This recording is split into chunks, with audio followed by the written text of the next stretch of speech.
찬송가 393장 오신실하신 주 함께 찬송 드리도록 하겠습니다.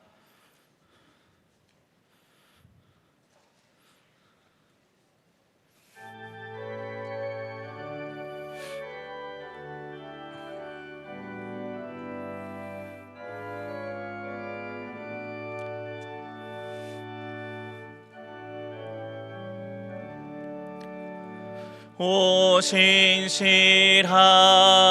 주 내 아버지여,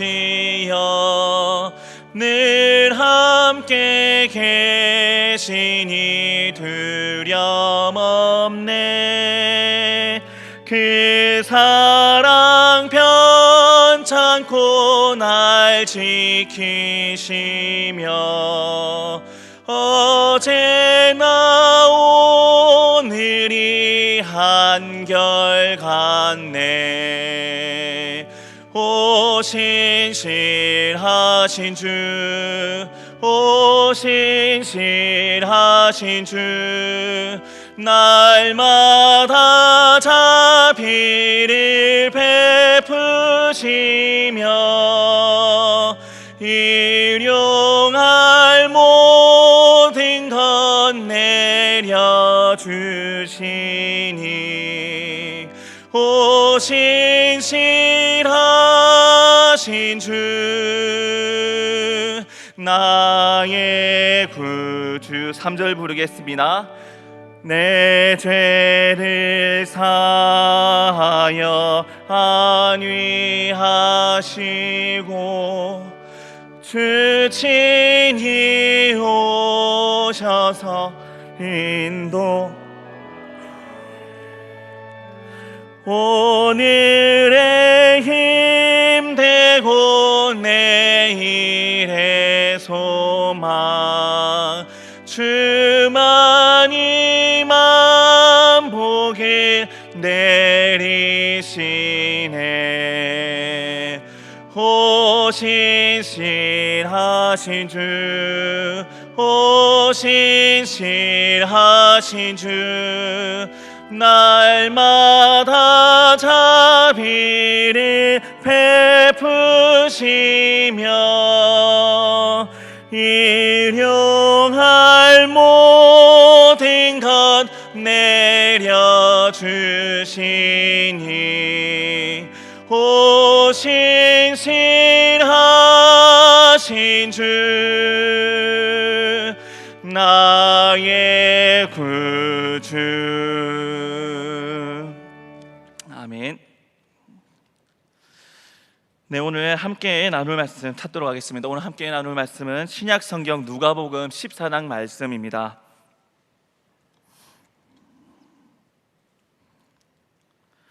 제가 보고 있는 성경책에는 신약성경 119면과 120면에 있습니다.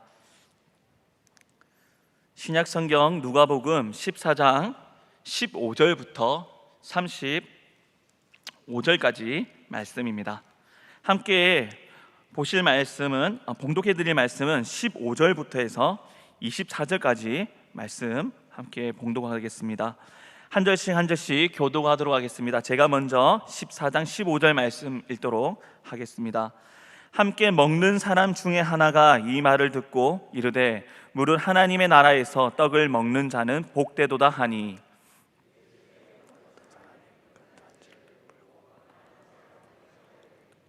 잔치할 시각에 그 청하였던 자들에게 종을 보내어 이르되 오소서 모든 것이 준비되었나이다 하매,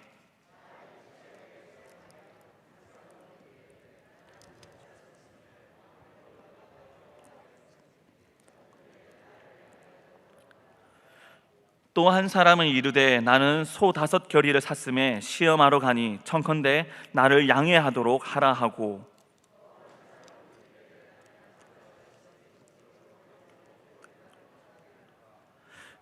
종이 돌아와 주인에게 그대로 고하니 이에 집 주인이 노하여 그 종에게 이르되 빨리 시내의 거리와 골목으로 나아가서 가난한 자들과 몸 불편한 자들과 맹인들과 저는 자들을 데려오라 하니라.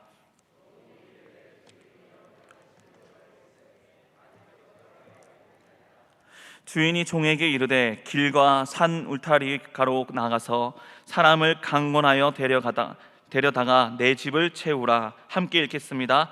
내가 너희에게 말하노니 전에 청하였던 그 사람들은 하나도 내 잔치를 맛보지 못하리라 하였다 하시니라.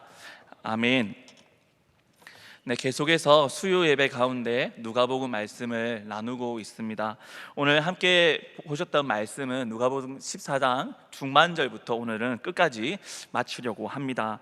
오늘 말씀을 보시면 계속해서 예수님께서 누가복음에서 나타나 있던 목적이 등장하고 있습니다. 바로 제자도에 대한 내용입니다.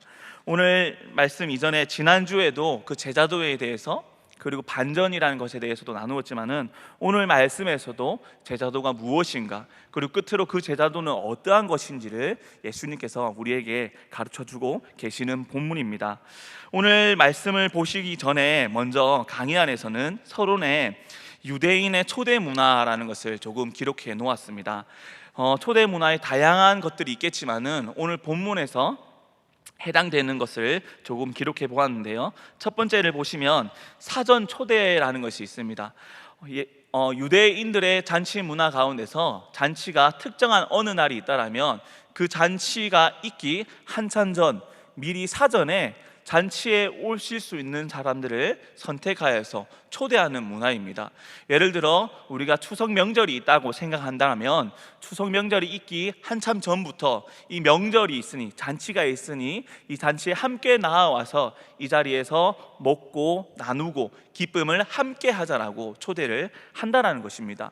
그리하여서 이 사전 초대에 응한 사람들을 잔치가 준비되었을 때 다시 한 번 더 초대함으로 인해서 이 잔치가 언제인가, 언제 열려지는가, 그리고 당신을 꼭 이 잔치에 초대하여서 함께 하고 싶습니다라는 예의를 표현하는 문화가 있습니다.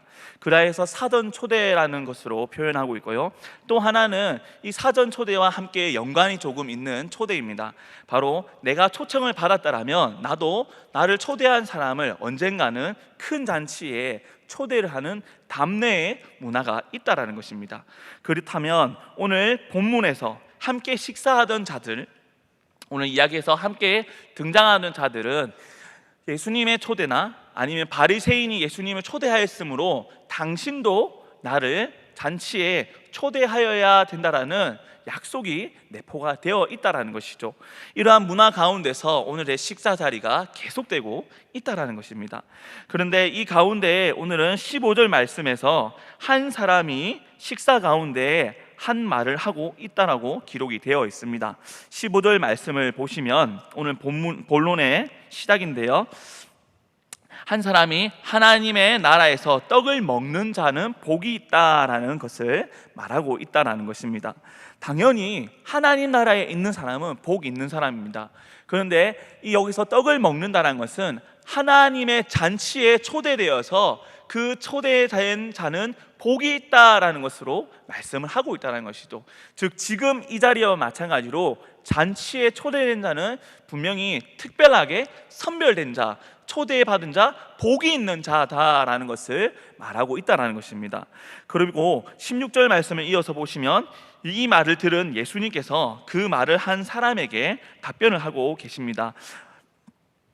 이르시되 어떤 사람이 큰 잔치를 베풀고 많은 사람을 청하였더니, 누가복음에 계속되는 비유 가운데서 오늘 이 잔치에서도, 이 식사 자리에서도 예수님은 큰 잔치에 대한 비유를 시작하였다라는 것을 16절을 통해서 알 수 있습니다.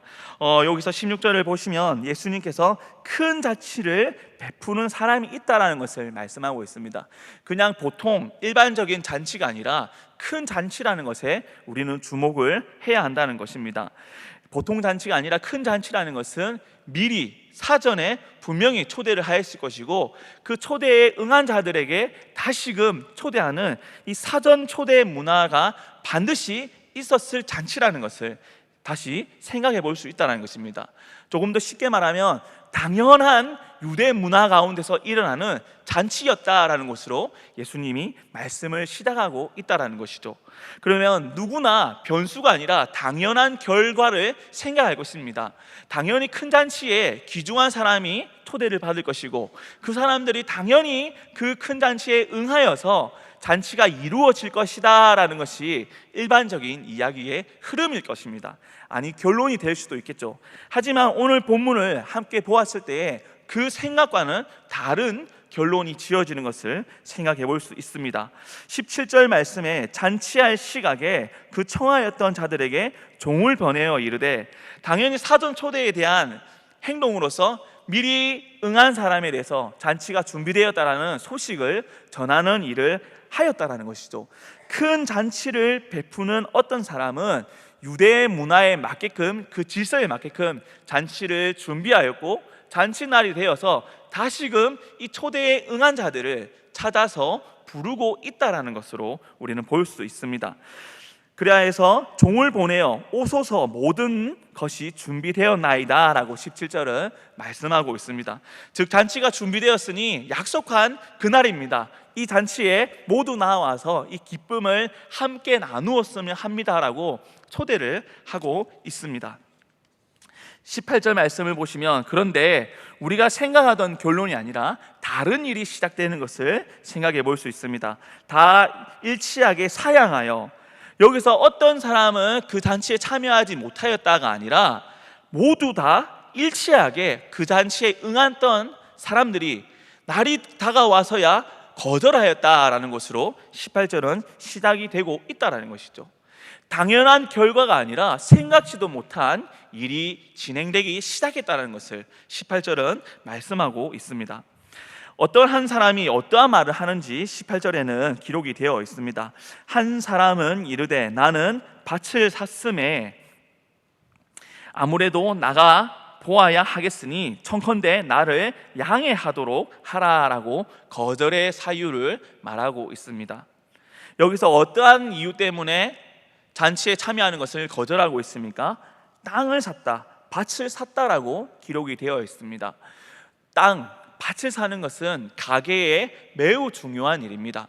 땅을 살 수 있는 결정은 매우 중요한 상황입니다. 그렇기 때문에 쉽게 이 결정을 하지 않았을 것입니다. 그리고 이 땅을 사기 전에 사전에 미리 큰 계획과 큰 목적과 큰 뜻을 두고 이 결정을 내렸을 것입니다. 그렇다면 사전에 잔치에 응한 것과 사전에 그 잔치에 응했던 것을 우리가 간과한 것이 아니라, 그것보다, 그 잔치에 내가 응한 것보다 이 땅을 사는 것이 나에게는 더 중요한 일이다라는 선택을 하여서 잔치를 무르겠다라는 거절을 하고 있다는 것이죠.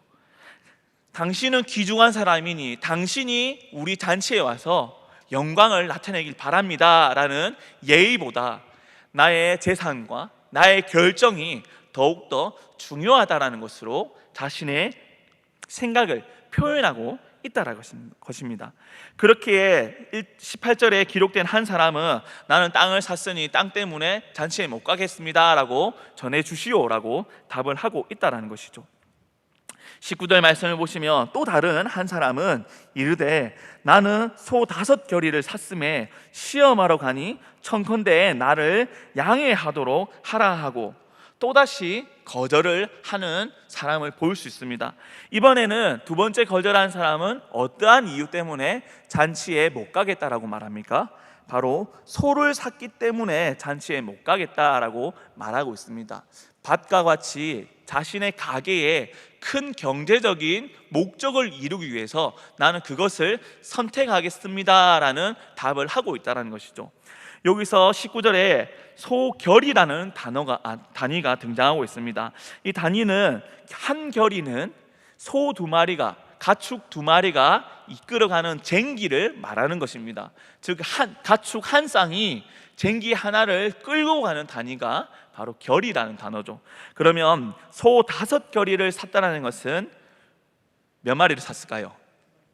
쉽죠? 네, 10마리를 샀다는 것입니다. 10마리의 소를 샀기 때문에 내가 그 소를 시험하러 가야 하니 잔치에 못 가겠습니다 라고 말하는 것이죠. 그런데 이 두 가지 모두 다 중요한 사항이긴 합니다. 그런데 보통 유대인들의 잔치는 언제 시작되는가 하면 늦은 오후 그리고 이른 저녁에 잔치가 시작됩니다.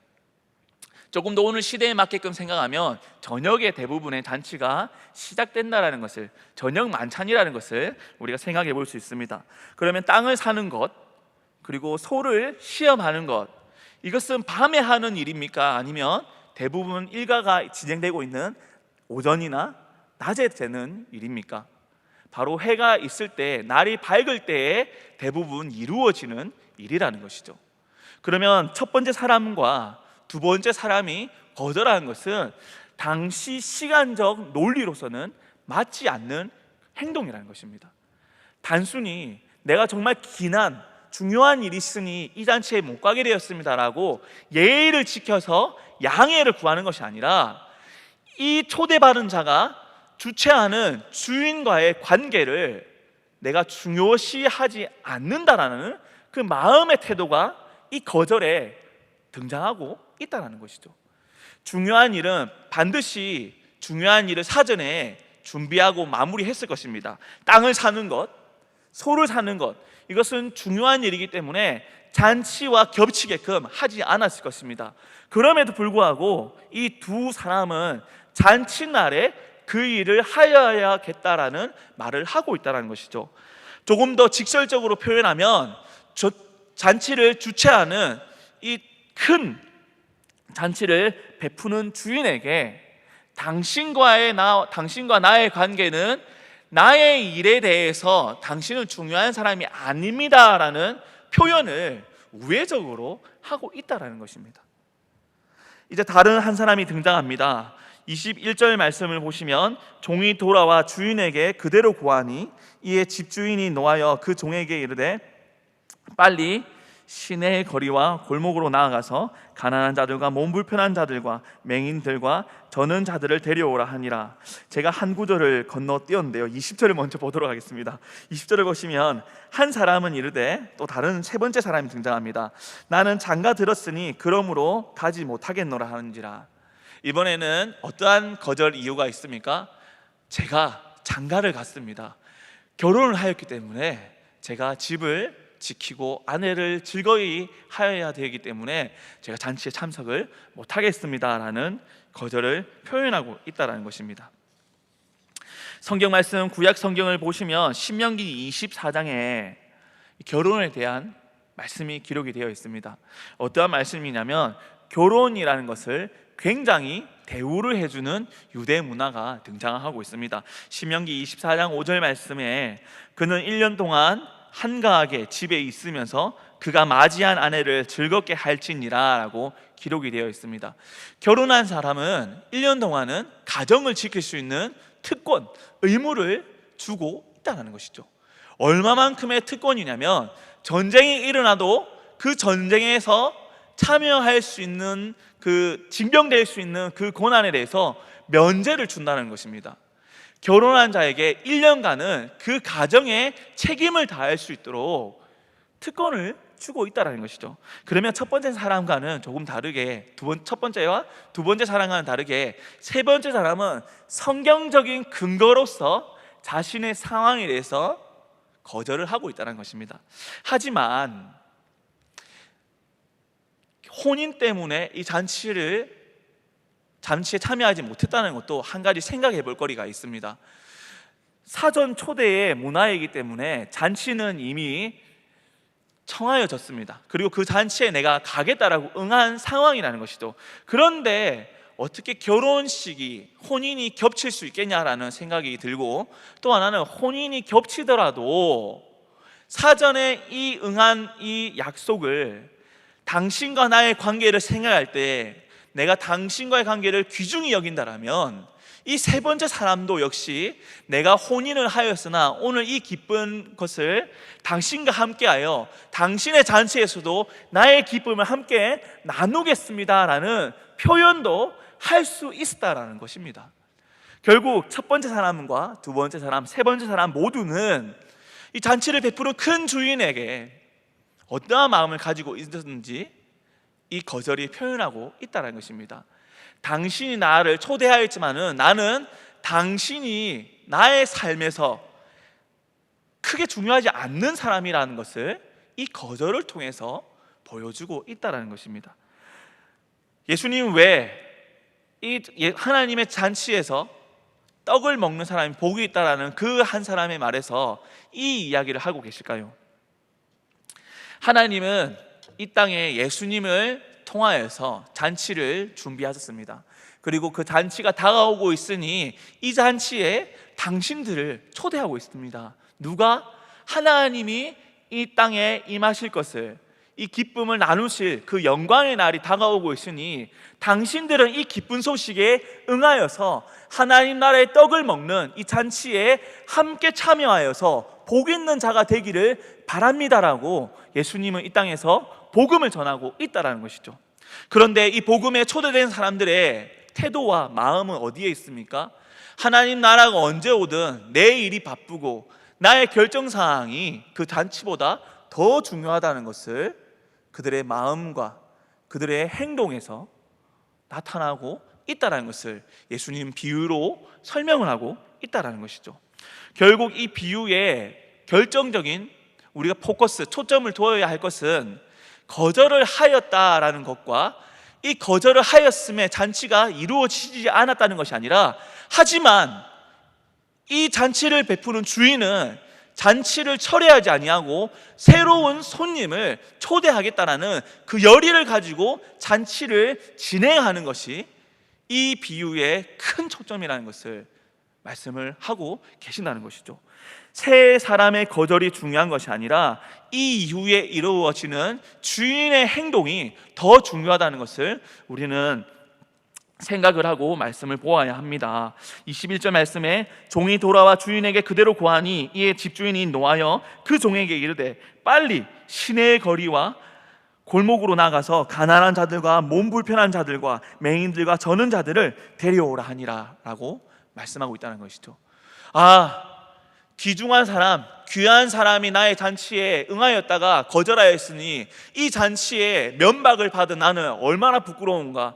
이 잔치를 철회해야 되겠다, 이 잔치를 개최하지 않겠다라는 것이 아니라 오히려 내가 바람을 맞았으나 그 부끄러움이 있으나 이 잔치를 내가 계속 이어나가서 잔치에 초대받지 아니한 새로운 사람들을 초대하여서 이 잔치를 내가 이끌어 가겠다라는 주인의 열의를 보여주고 있다는 것입니다. 그런데 초대받는 자들이 누구입니까? 영광받고 존귀함을 받고 세상에서 높임을 대접을 받는 사람들입니까? 아니면 이 유대 문화 가운데 천대받고 천함 가운데서 비참한 가운데서 어렵게 살아가는 연약한 자들입니까? 바로 병들고 나약하고 주변 사람들의 도움이 없이는 살아갈 수 없는 힘없는 자들을 잔치에 초대하고 있다는 것이죠. 잔치가 빛이 나라면 명예롭고 영광스럽고 힘 있는 자들, 유명한 자들이 이 잔치에 참여하여야 오늘날과 같이 빛나는 잔치가 될 것입니다. 그런데 주인은 억지로 진행하는 이 잔치 가운데 빛나는 사람이 아니라 빛없고 어둡고 희망 없이 살아가는 것처럼 보이는 천대받는 사람들을 초대하고 있다는 것이죠. 주인이 어떠한 마음일까요? 내가 부끄러우니 그냥 부끄러운 잔치로 끝내겠다라는 것일까요? 22절 말씀 계속해서 보도록 하겠습니다. 22절에 종이 이르되 주인이여 명하신 대로 하였으되 아직도 자리가 있나이다. 연약하고 어려운 자들, 병든 자들을 불렀음에도 불구하고 아직도 큰 잔치였기 때문에 잔치의 자리가 많이 비어 있다라는 종의 말을 듣게 되었습니다. 그리하여서 23절에 주인이 또다시 하나의 마음을 품고 종에게 명령하고 있습니다. 주인이 종에게 이르되 길과 산 울타리 가로 나아가서 사람을 강권하여 데려다가 내 집을 채우라라고 명령하고 있다는 것이죠. 여기서 다시 한 번 더 볼 단어 가운데서 초대하는 것보다 더욱더 적극적인 모습으로 강권하여 데려오라라는 표현을 사용하고 있다는 것입니다. 유대 문화의 초대 문화를 넘어서서 이 잔치의 사람을 채우고자 하는 그 마음 가운데서 그 사람의 손을 붙잡아서라도 나의 잔치에 올 수 있도록 강권하여 데려오라, 인도하여 오라라는 명령을 23절 말씀에 하고 있다는 것이죠. 주인의 마음은 이 잔치를 기필코야 내가 진행하겠다라는 열의를 나타내고 있습니다. 또한 그 열의 가운데 빈자리에서 그치는 것이 아니라 이 자리를 채워서 이 빈자리가 없게끔 하여서 내가 이 잔치를 많은 사람들과 함께 나누겠다라는 그 열의를 나타내고 있다는 것이죠. 24절 말씀에 이 비유에 대해서 예수님이 다시금 결론을 지어 주십니다. 내가 너희에게 말하노니 전에 청하였던 그 사람들은 하나도 내 잔치를 맛보지 못하리라 하였다 하시니라 라고 말씀한다는 것이죠. 이 유대 문화 가운데 사전에 초대받은 사람들은 더 이상 이 잔치에는 참여할 수 없을 것이다라는 주인의 마음을 말씀하고 있다는 것입니다.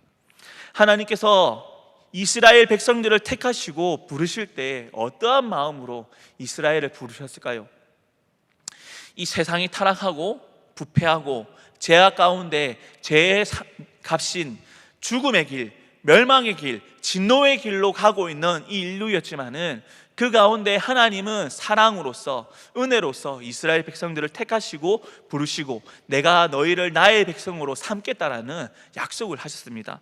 그 약속 가운데서 그 언약에 이어지고 하여서 예수님을 통하여서 그의 백성을 그들의 죄에서 구원하시어서 하나님 나라의 복된 자로서 부르시겠다는 것을 예수님의 공생애를 통해서 익히 나타내셨습니다. 그리고 구약 성경에서도 오실 메시아를 말씀하시면서 하나님께서 선지자를 통하여서 그리고 예언자들을 통하여서 또한 사사들을 통하여서 끝끝내 벗어나는 이스라엘 백성들을 끝끝내 붙잡으시고 잔치에 초대하셨던 그 잔치의 주인의 마음을 나타내셨습니다.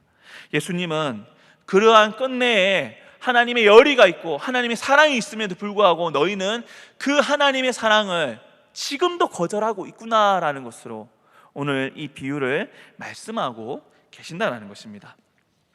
또 한 가지 사건이 기록이 되어 있습니다. 본론의 두 번째를 보시면 어떠한 사건이 기록되냐면 25절부터 33절까지의 말씀이 기록이 되어 있습니다. 성경책에는 부제목으로서 제자가 되는 길이라는 것으로 제목이 기록이 되어 있는데요. 25절부터 보도록 하겠습니다. 25절에 수많은 무리가 함께 갈새 예수께서 돌이키사 이르시되 많은 사람들이 예수님을 따르고 있었다는 것을 말씀하고 있습니다. 그럴 때에 예수님이 돌이켜서 많은 무리에게 말씀을 하신다는 것이죠. 26절에 물은 내게 오는 자가 자기 부모와 처자와 형제와 자매와 더욱이 자기 목숨까지 미워하지 아니하면 능히 내 제자가 되지 못하고 라고 말씀을 하고 있습니다. 쉬운 말씀이 아니죠. 어려운 말씀을 하고 있습니다. 이 말이 어렵다는 것이 아니라 이 말을 지키는 것이 매우 어려운 것을 말씀하고 있습니다. 그런데 왜 예수님께서는 이 많은 무리들이 예수님을 따르고 있을 때 이 말씀하고 있을까요? 이 많은 무리가 나의 제자가 되겠다, 나를 따르겠다, 하나님 나라에서 떡을 나누면서 그 복된 자로서 살겠다라고 많은 사람들이 따르고 있는데 그 많은 사람들이 한결같이 복된 자가 될 수 있는 것이 아니라는 것을 예수님은 가르쳐 주시기 위해서 이 말씀을 시작하고 계십니다. 27절에 부연으로서 또 한 가지 조건을 말씀하십니다. 누구든지 자기 십자가를 지고 나를 따르지 않는 자도 능히 내 제자가 되지 못하리라. 결국 예수님의 제자가 되려면 가족들을 미워하는 자가 되어야 하고 자기 목숨까지도 미워해야 되고 또한 자신의 십자가를 지을 수 있는 자가 되어야만이 예수님의 제자가 될 수 있다는 것을 많은 무리 앞에서 말씀하고 있다는 것입니다. 결론적으로 너희가 많은 사람이 있지만 너희 가운데에 참된 제자가 얼마나 될 것인가를 스스로에게 질문으로 던지고 계신다는 것이죠. 28절 말씀에 너희 중에 누가 망대를 세우고 자 할진대 자기의 가진 것이 준공하기까지 족하는지 먼저 앉아 그 비용을 계산하지 아니하겠느냐. 그렇게 아니하여 그 기초만 쌓고 능히 이루지 못하면 보는 자가 비웃어 이르되 이 사람이 공사를 시작하고 능히 이루지 못하였다 하리라. 망대를 만드는 일은 하루아침에 이루어지는 일이 아닙니다. 그리고 한두 푼으로서 이루어지는 것이 아니죠. 많은 재정과 많은 노동력과 시간이 걸리는 일이라는 것입니다. 즉 큰 일이라는 것이죠. 큰 일을 준비할 때에 그냥 쉬운 마음으로서 쉽게 내뱉을 수 있는 말이 아니라는 것을 이 구절에서 생각해 볼 수 있습니다. 망대를 만들 수 있다는 것은 신중해야 되는 일입니다.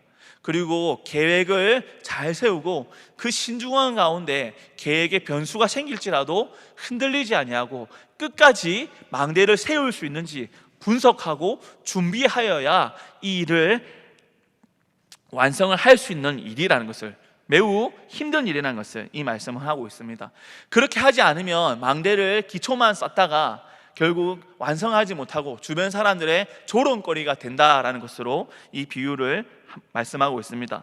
이어서 또 한 가지 비유가 등장하고 있습니다. 31절 말씀에 또 어떤 임금이 다른 임금과 싸우러 갈 때에 먼저 앉아 1만 명으로서 저 2만 명을 거느리고 오는 자를 대적할 수 있을까 헤아리지 아니하겠느냐. 즉 1만의 군사로서 2만 명을 대체한다라면 그 1만 명이 과연 2만 명을 이길 수 있을까라는 그 고민을 해봐야 되지 않겠냐라고 예수님이 질문하고 있다는 것이죠. 앞에 망대의 이야기와 이 전쟁을 준비하는 한 왕의 이야기에 공통점이 있습니다. 바로 큰 일을 준비할 때는 쉽게 내뱉는 것이 아니라 신중을 가하여서, 그리고 큰 계획 가운데서 하나하나씩 요목조목 따져보고 분석하여서 확신을 갖고 일을 시작하지 않는다면 세상 사람들의 조롱거리가 되고 결국 끝까지 그 경주에서 완주하지 못할 것이다 라는 것을 이 두 이야기는 공통점으로 우리에게 하고 있다는 것입니다. 예수님을 따르는 건 먹고 마실 수 있고 위로함 받을 수 있고 그리고 육신이 편안할 수 있기 때문에 많은 무리가 따랐습니다.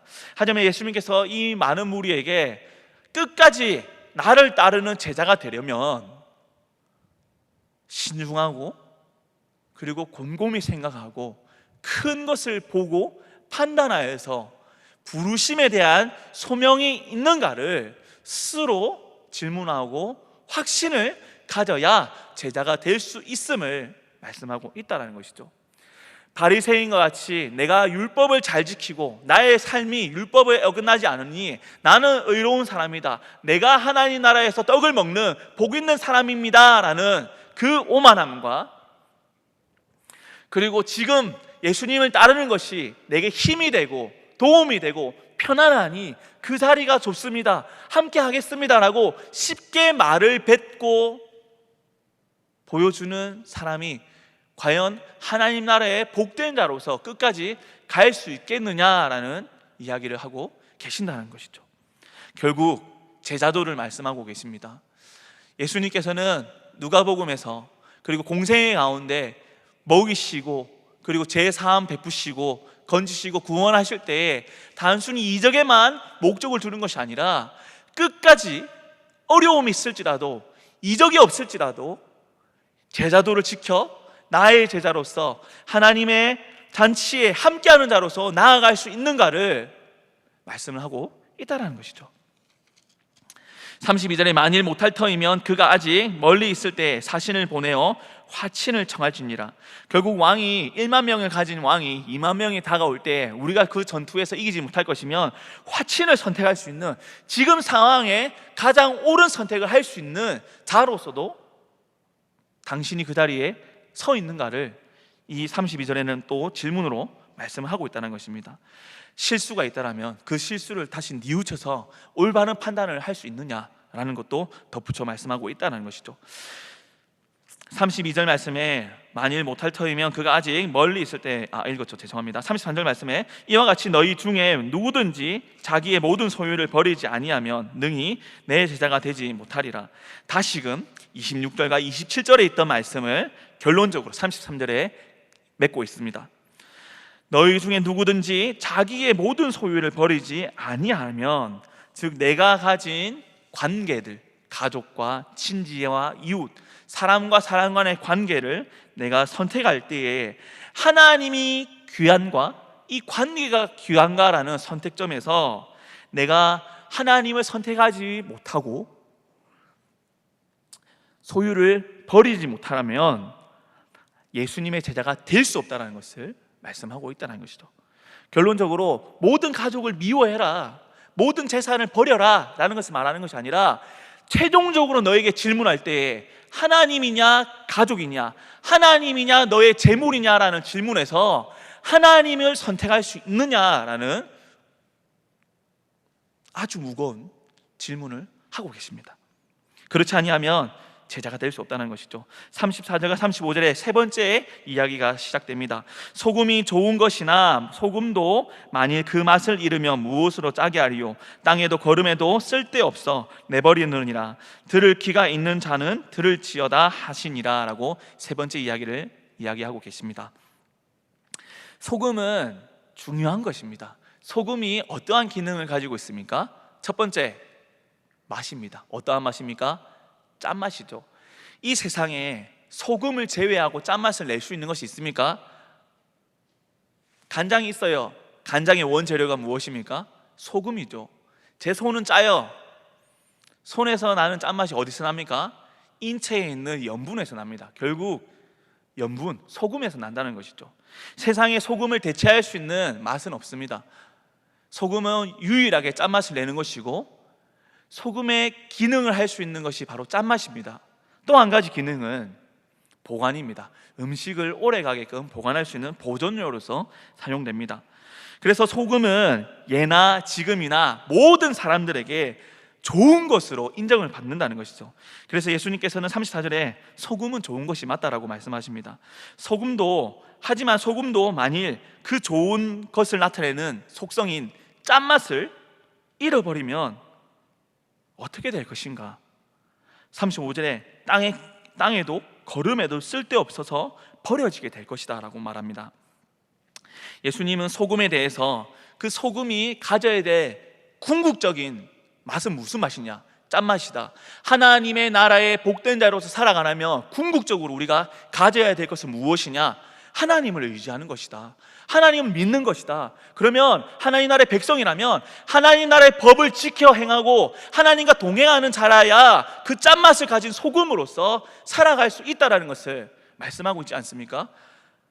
그런데 예수님과 함께 잔치에 참여한 자들, 따르는 무리들은 짠맛을 잃어가고 있고 짠맛이 얼마나 중요한지를 생각하지도 못하고 단지 내가 당신과 있으면 편하게 살 수 있고 사람들의 주목받을 수 있고 내가 원하는 것을 취할 수 있는 자리니 내가 당신과 함께 합니다라는 잘못된 제자도를 갖고 있지 않느냐라고 마지막 마무리를 맺고 계십니다.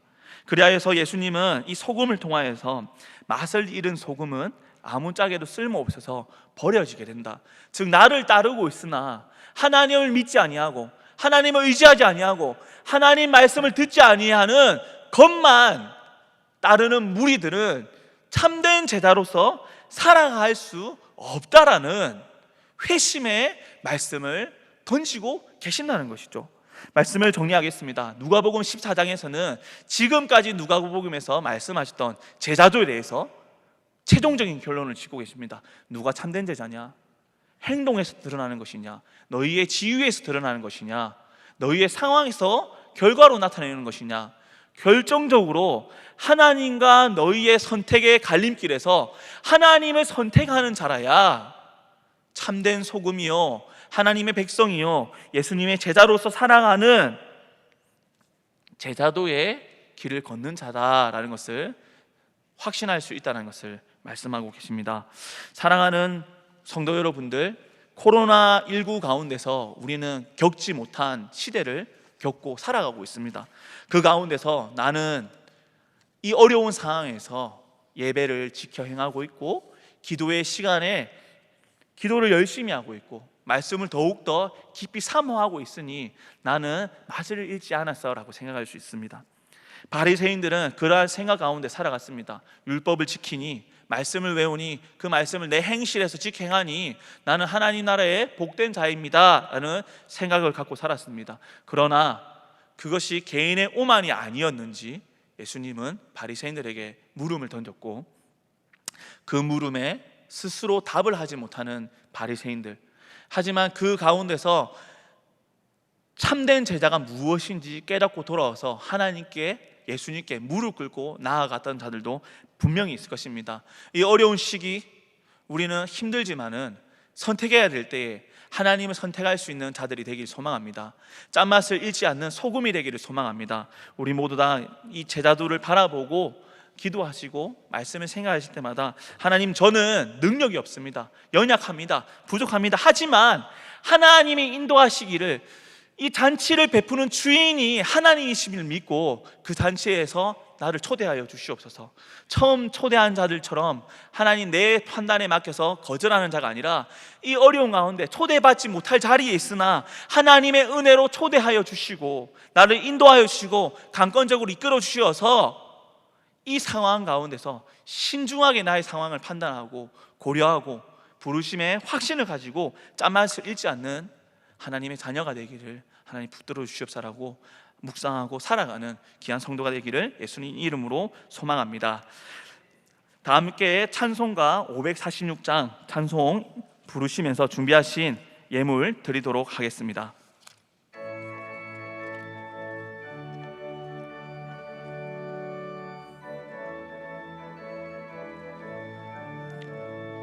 주님 약속하신 말씀 위에서 영원토록 주를 찬송하리라.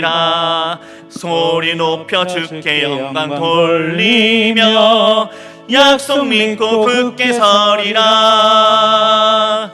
굳게 서리, 영원하신 말씀 위에 굳게 서리. 굳게 서리, 그 말씀 위에 굳게 서리라. 주님 약속하신 말씀 위에서 세상 염려 내게 엄습할 때에 용감하게 힘써 싸워 이기며 약속 믿고 굳게 서리라. 굳게 서리, 영원하신 말씀 위에 굳게 서리. 굳게 서리, 그 말씀 위에 굳게 서리라. 아멘. 네, 봉헌기도 드리고 축도로 예배 마치도록 하겠습니다. 기도드리겠습니다. 살아계신 하나님 아버지, 우리의 능력으로서 자신의 의를 드러내고자 하지만은 하나님, 우리에게는 능력이 없고 의로움을 나타낼 수 있는 의도 없습니다. 하지만 하나님께서 우리를 불쌍히 여겨주시고 하나님의 그 큰 사랑 가운데서 잔치에 초대하여 주심에 하나님 다시 한 번 더 감사를 드립니다.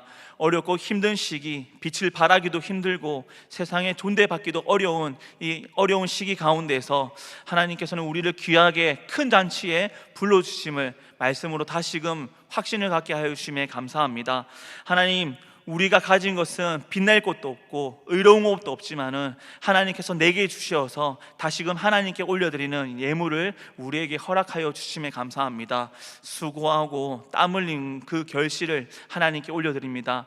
하나님께 주신 것을 하나님께 올려드리는 그 도구로 사용하여 주심에 다시금 감사를 드리고, 우리가 하나님께 드리는 것 가운데서 분별하여 특별히 드리는 부분도 있습니다. 하나님, 흠양하여 주시어서 이 땅에 물질로서만 아니라 하나님 앞에 나아갈 때에 우리가 하나님을 더욱더 의지할 수 있는 하나님의 눈에 보이는 방편으로 사용하여 주옵시고, 또 하나님, 우리가 이 예물의 큰 의미를 잃지 아니하고 그 짠맛을 지켜서 하나님 앞에 더욱더 진실되이 하루하루 살아갈 수 있는 하나님 큰 은혜를 더하여 주시옵소서. 지금은 주 예수 그리스도의 은혜와 하나님의 사랑과 성령님의 감화 교통하심이 하나님 앞에서 하나님 나라의 복된 자가 되기를 소망하고, 그 제자들을 따를 때에 내게 능력이 없지만은 하나님께서 내게 능력 주시고 하나님께서 채워주시기를 소망하며 고백하는 성도들 위해 지금부터 영원히 함께 있을지어다. 아멘.